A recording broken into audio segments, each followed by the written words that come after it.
Our first presenter today is Igor Paploski with University of Minnesota, and he will be talking about characterizing dead animal disposal practices and estimating PRRS risk from rendering.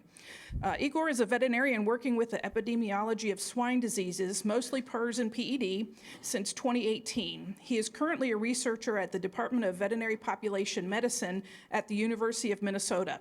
Please welcome Dr. Paploski. Thank you so much. Thank you for the kind introduction. Thank you.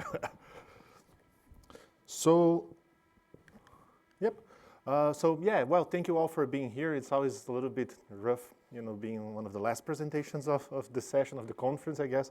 It's always a little bit rough. People are starting to, trickle out of the conference. But I appreciate everyone that is here today.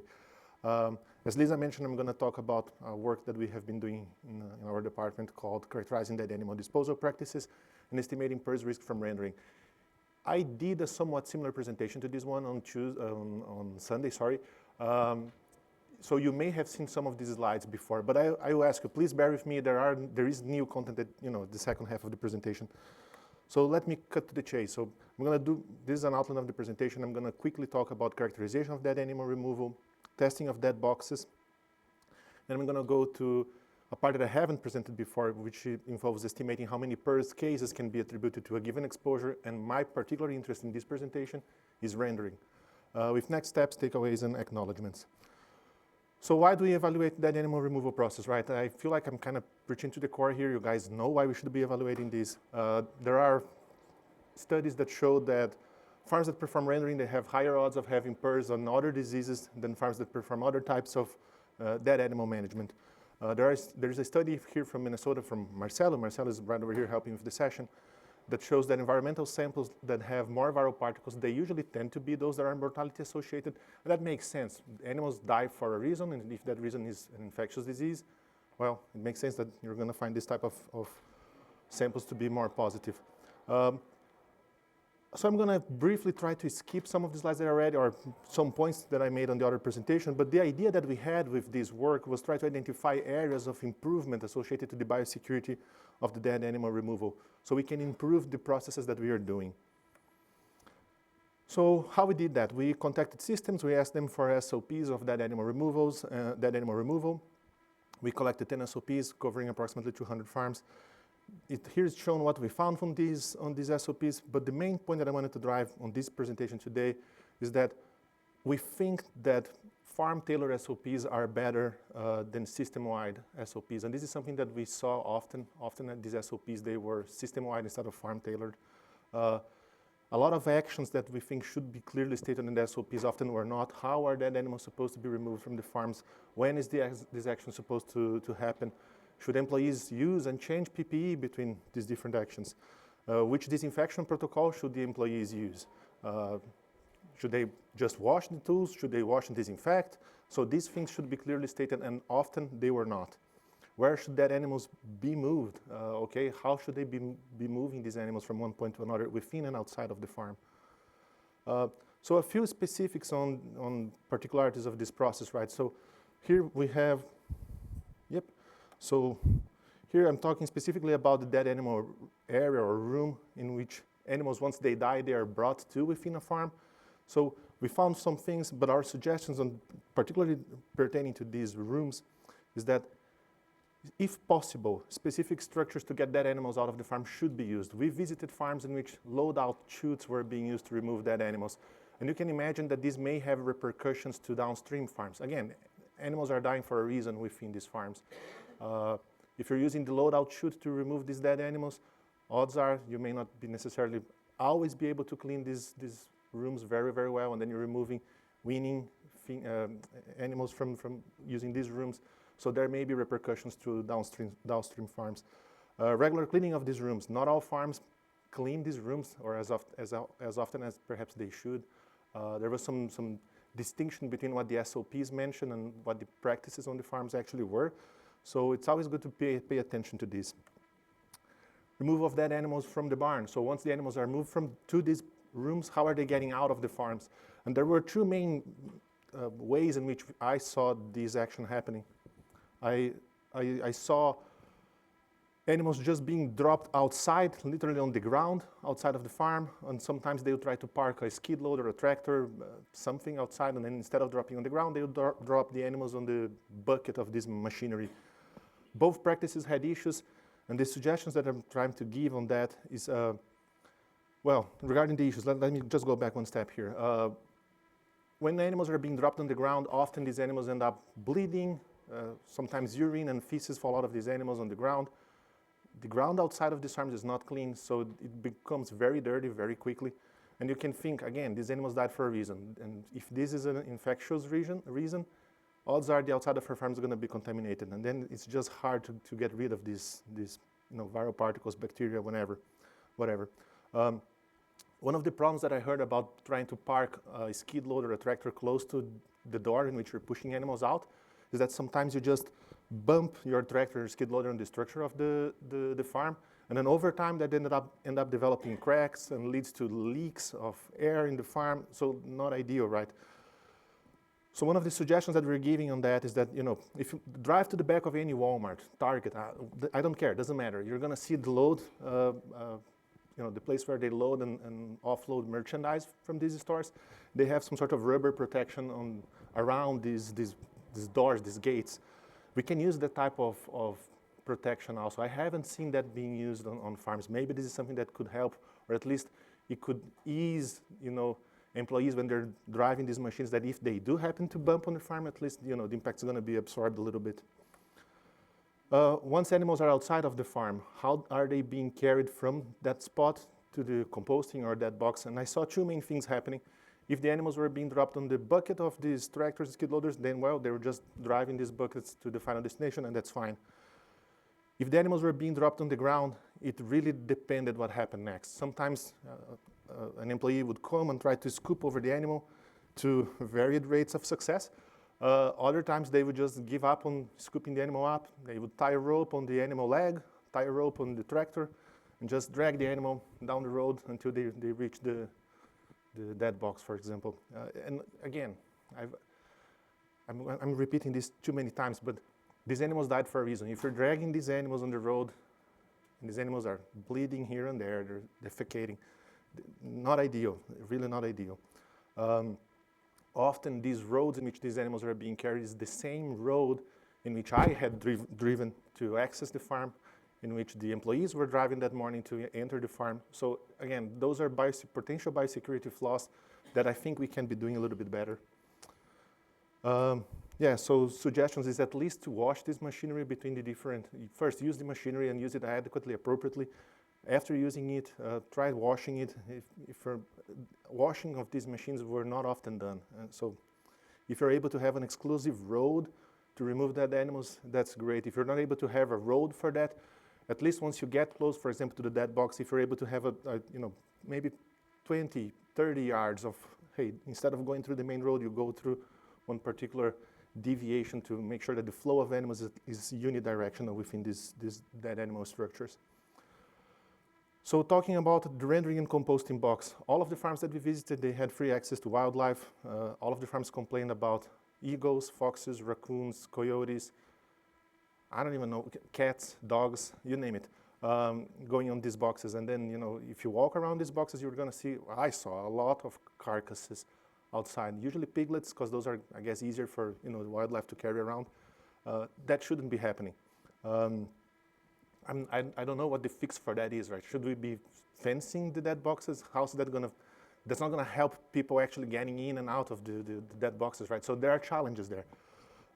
Regarding composting, a lot of the composters that I visited, they still had animal parts on the compost even after the compost was supposed to be done, and that is not supposed to happen. So either there was some sort of, the ratio of carbon and nitrogen was perhaps not ideal, or the temperatures that the composting was supposed to reach, they were not reached.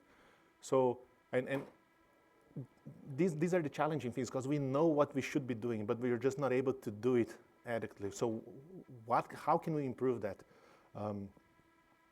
Regarding rendering boxes, I'm going to bring some images on the next slide, but I saw liquids accumulating around these dead boxes, piglet carcasses. Again, I've already mentioned that.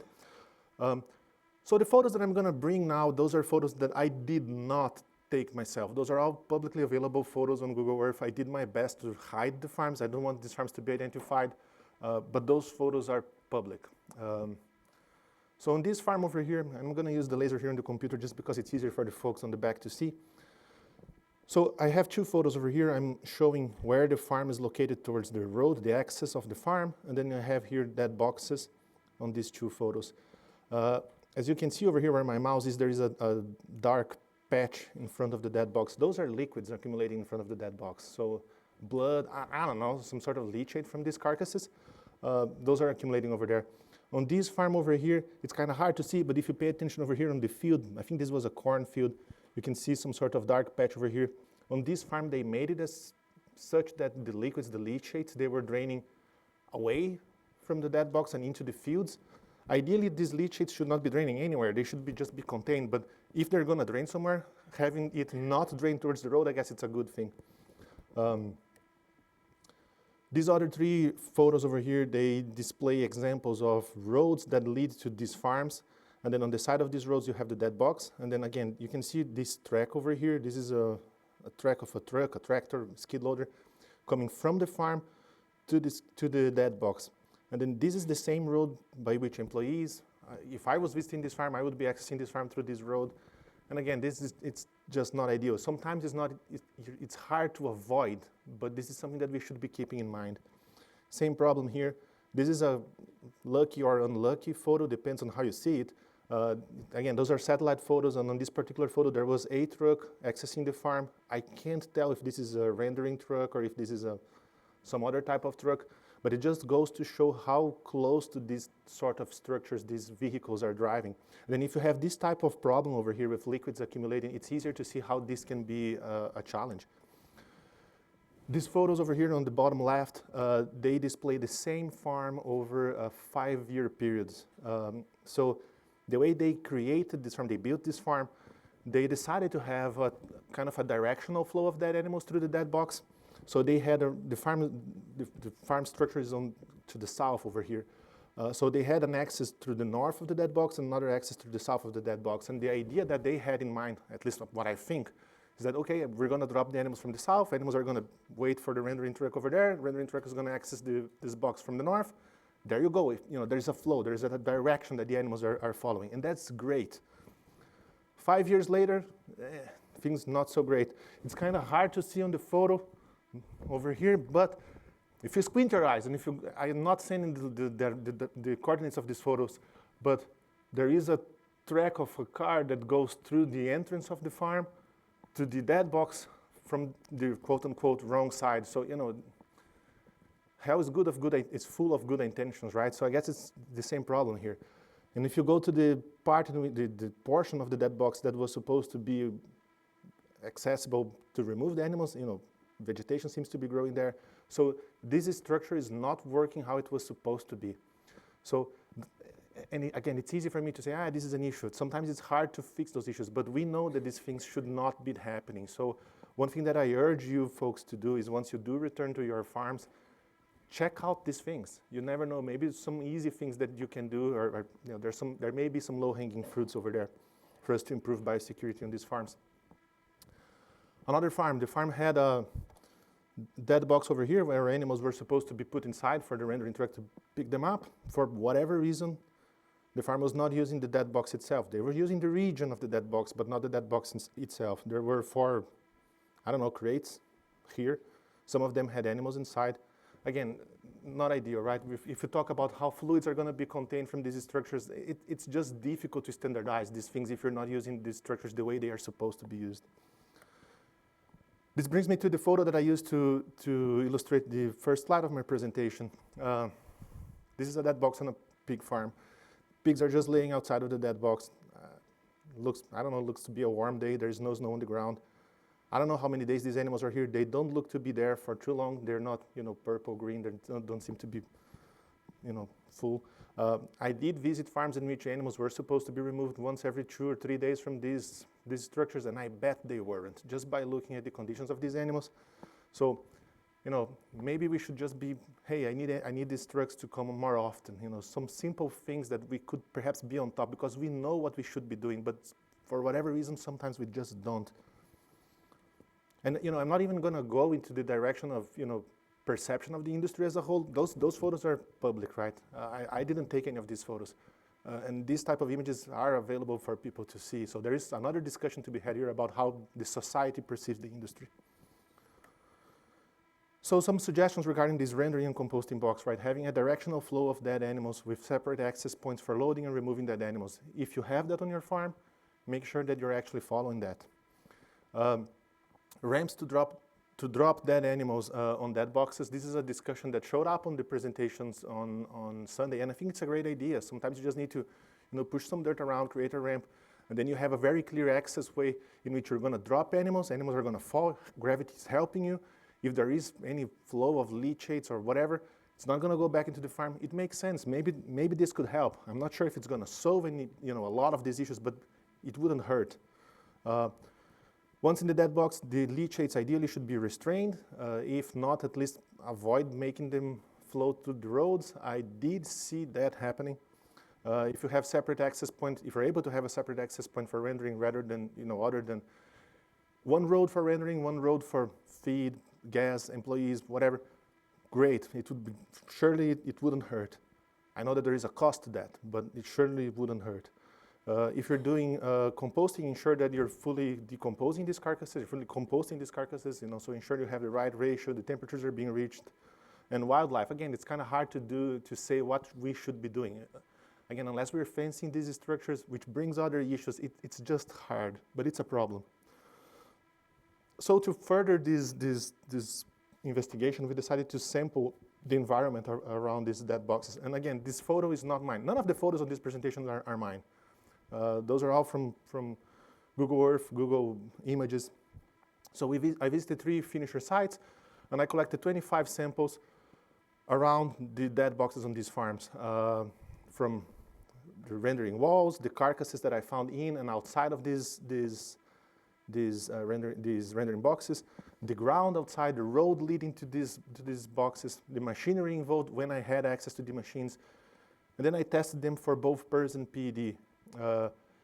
These 3 farms that I visited, all of them were PRRS positive, and one of them was known to be PED positive. So it's not like we're detecting viruses that we didn't know were there, but I just wanted to show how we can detect viruses on this type of samples, of structures. So from the 25 samples that I collected, 12 of them were PRRS positive. The CTs of those are shown in blue over here. 5 of them were shown were PED positive. They're shown in red over here. And the different columns over here, they specify the different sample types that I collected these samples from. So I was able to find PRRS virus. I was able to find in all of the samples that I collected: carcasses, dead boxes, structures, the ground leading to the dead boxes, the ground around the dead box, the road, machinery. And if you look at these CTs over here, the CTs of these samples, sure, they may not be the lowest ones you've ever seen. Of course, if you draw blood from an animal, this is a far more direct sample. But the CTs are also not, sometimes they can be low. I had a CT of like 24, 23, which is, surprising, I guess. Particularly if you think about, the amount of dirt, contaminants, inhibitors that are present in this type of samples.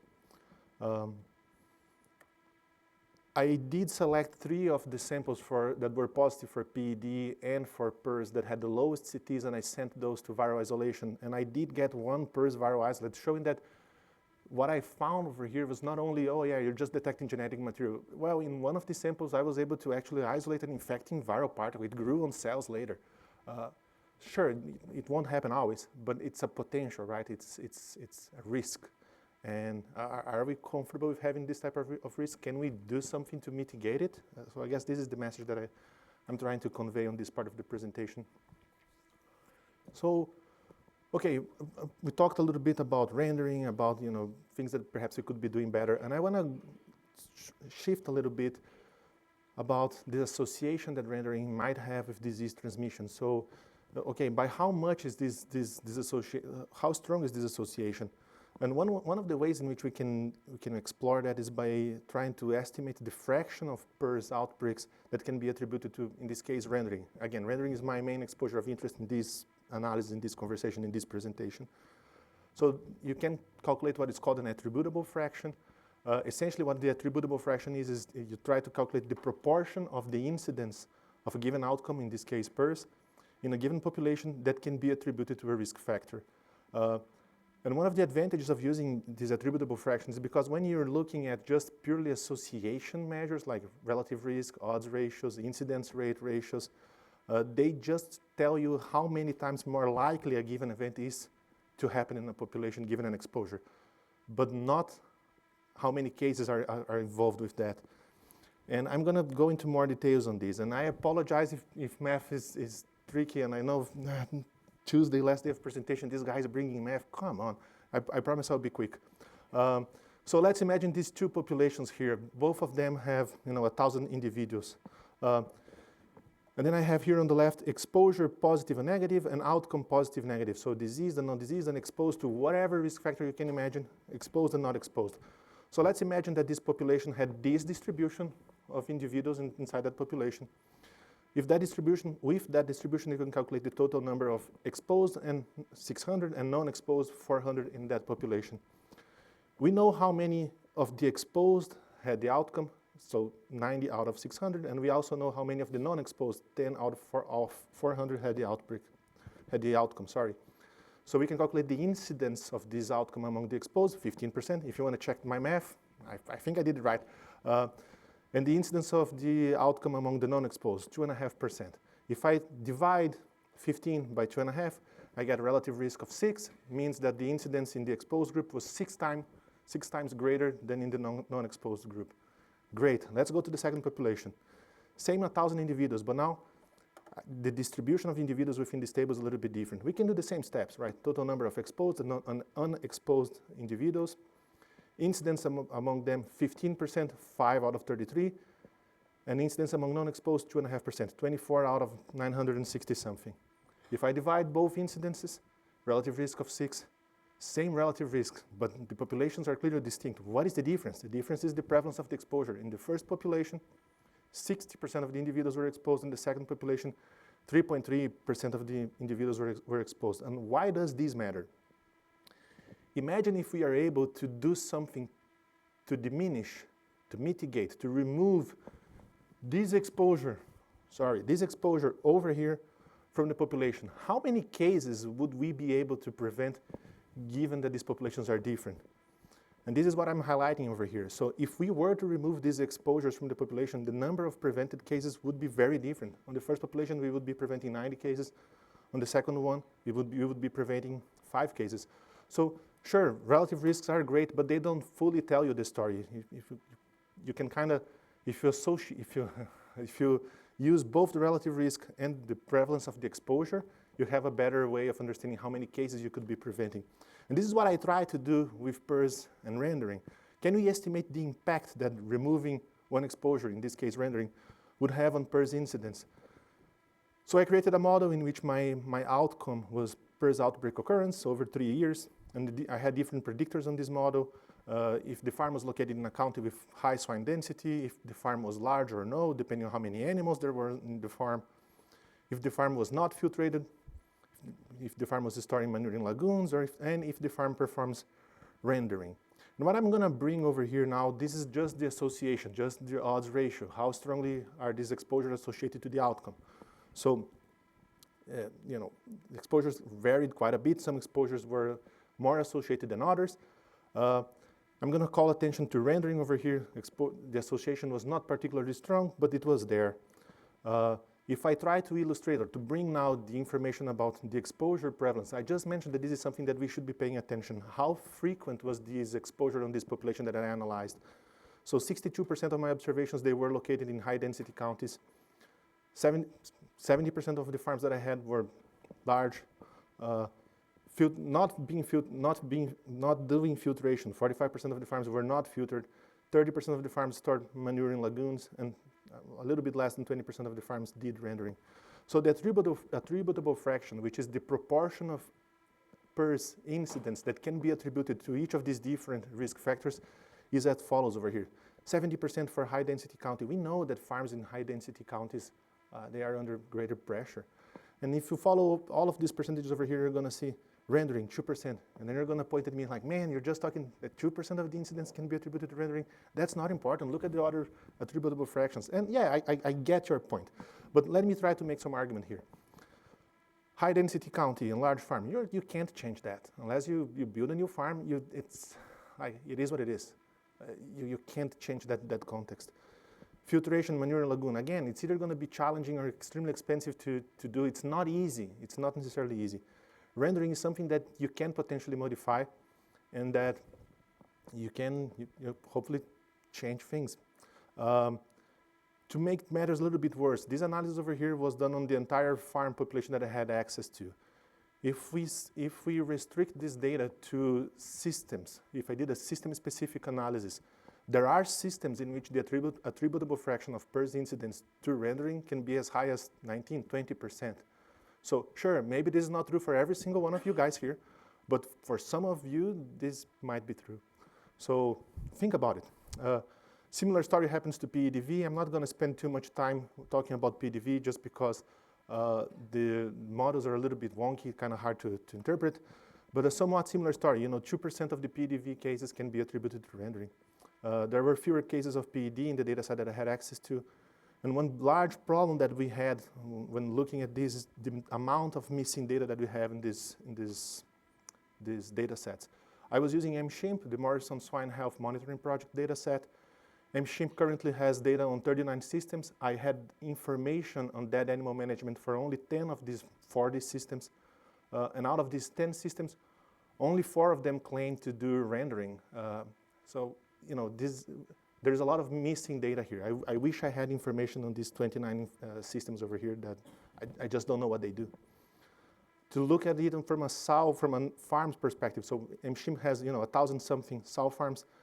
I had information on 240 farms regarding if they do or not animal management, dead animal management, how they do it, and rendering was only performed in 40 farms. So again, the number of this population of 700 and something farms, I know they exist. I don't have any information on how they are, doing this dead animal management. So if you're interested in this approach, if you think that this is something that it's worth pursuing, I would urge you guys to consider sharing data with MSHIMP, data pertaining to this, right? If you haven't done so already, reach out to Cesar Corzo, corzo@umn.mshimp.edu. Just tell them, hey, I would like to contribute data with that. And I'm sure they will figure out a way to collect this data from you. So rendering, it's a practical solution to a difficult problem, right? Animals die, we got to remove them. How do we do it? Even if we do end up going to other alternatives, incineration, composting, sometimes you have to use rendering. Sometimes the incinerator doesn't work, you have a machine that breaks, or I don't know. So you can't really get rid of it. So the point that I'm trying to make here is that maybe we can do things to improve what we're currently doing. I don't want to demonize rendering. I just think that we could be doing things better. It's important to point that the exact mechanism by which this increase in attributable fraction or increase in risk is happening, I didn't necessarily investigate that. So keep that in mind also. I think it's important to also approach these rendering companies and have a chat with them. Maybe maybe you can find some middle ground. Hey, I need you guys to come more often. I need you guys to, this particular farm, I want you guys to visit first or last in the day because it has or doesn't have PRRS on it. So, consider those things. They are not enemies on this. I think we should just be trying to communicate more with them. Next steps on this, I recently got a grant funded by SHIC in which I'm going to expand this testing. I'm going to test more farms that are doing both composting and rendering. We're going to test a viral surrogate applied to dead boxes to see how these potential viral particles are moving from one farm to another. We're going to test some decontamination methods, and I'm going to do some epidemiological studies. I am looking for master students to help me on this project. If you know somebody that is interested in this, please have them reach out. The QR code here links to my email, but if you don't get my email from here, reach me out at the end. I'm going to give you a card. I'm also looking for systems to collaborate. Again, if you think that this is worth pursuing, and you think that hey, I want this guy to do these things on my farms, let me know. I'm more than happy to have a chat. So key takeaways. There's a lot of variation on activities, practices, and structures associated to dead animal management. Some of these activities and structures are not always laid out on the SOPs, even though we do know how we should be doing those things. So I urge you to go revisit your SOP and ensure that the processes that you want to be done are actually being done the way you want them to be done. Environmental samples from rendering boxes, they tested positive, and they also contained viable viruses. We found positive samples on roads. showing that this might be a potential pathway for PRRS transmission. On average, 2%, but up to 20% on certain systems of the PRRS incidents can be attributed to doing rendering. So again, this might matter to your system. Consider reviewing SOPs and practices associated with dead animals on your farms. With that, I'm going to go to acknowledgements. I'd like to thank MSHIM, to the systems that have collaborated so far, to SHIC, that funded my future project, to SDEC, that has funded the current presentation that I made over here. And with that, I'd like to thank you all for being here this morning. Thank you so much. Thank you, Igor. We have time for one question. Yes, go ahead, Daryl. Thanks for that, Igor. Very nice job of highlighting that the biosecurity hazards are in the production process, right? In your case, how you get pigs from the barns out to the dead box or the compost pile, wherever they're going. And so I want to compliment you on that. You covered all the aspects of that, the not only the operational procedures, so who does it, when they do it, how they do it, but also what we call the structural aspects of that. And that's, how's the barn designed, right? Does it have a ramp, or is it just a straight out to the ground, level with the ground? And then also you account for the resource aspects, right? So do they have, what do they have to get the deads from the barn out to the box, right? So compliments to you there. Also highlighted why one size doesn't fit all, right? So you can't just have, here's a list of things you need to do and you'll be great. Obviously that doesn't work, and that's, applies to the entire production system, not just dead removal.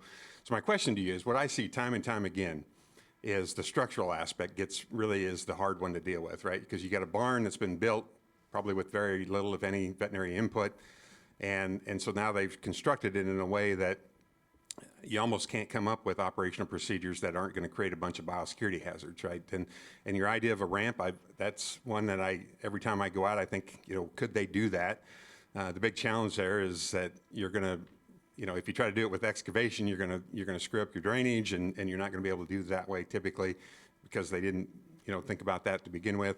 I did see recently somebody designed it looked like a little elevator. You drop the sow in there, and it would raise up to a window and then flip the sow out, and I thought that was pretty genius. But so you see some things like that. But my question to you is, how do we get veterinarians more involved in some of these structural decisions? When the barns are being remodeled or being built in the first place, or the sites are getting laid out, how do we get to that point? The honest answer for you is I don't know, but I think I know how we can better find an answer. And honestly, I feel like one of the shortcomings of my analysis, my study here, is that I'm not necessarily showing how much money we can save by doing these things a little bit different. And maybe that's a discussion that if we went that way, if we could show, hey, if 2% reduction in incidence doesn't sound great. But if you talk about dollars, maybe people would be like, oh man, there's money left on the table here. So I'm not sure exactly how to get veterinarians motivated, but I do know that I think if we were able to attach a dollar sign to this, people would find the motivation. So that's what I believe.